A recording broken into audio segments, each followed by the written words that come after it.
Josh Brown has two new buys. Number one, Joby. It's Joby Aviation. Why did you add that? Okay, so these are super speculative.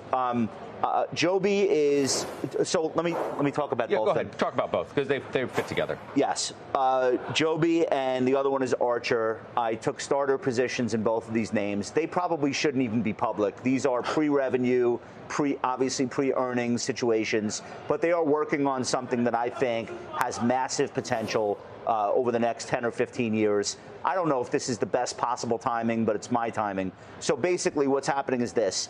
There's something called the low altitude economy.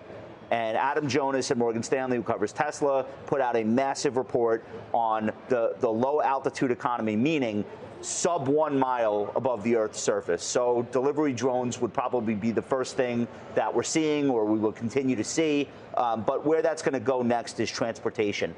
And these are two stocks that have a couple of $1 billion in market cap.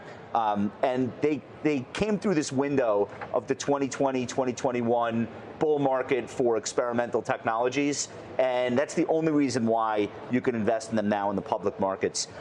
There's a lot of risk here. These are highly speculative. We don't know if either of them will ever be able to commercialize a vehicle. But here's what's happening with them, and here's why I'm excited about it. Donald Trump just signed something that removes a lot of the red tape for testing these technologies out. Effectively, it's a combination of an airplane and a helicopter. They want to do what's called vertical takeoff and landing, VTOL, as opposed to conventional takeoff and landing, which is with a runway.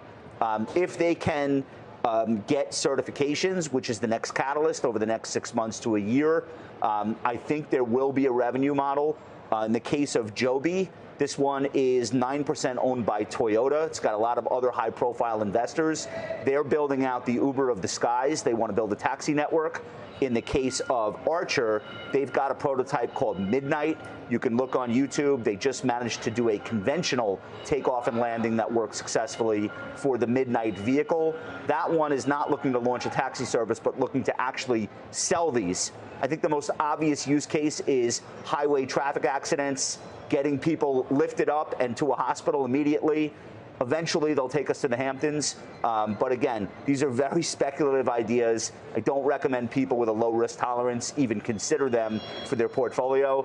I have a very high risk tolerance because I'm gully like that. And that's why I started a position in them this week. All right.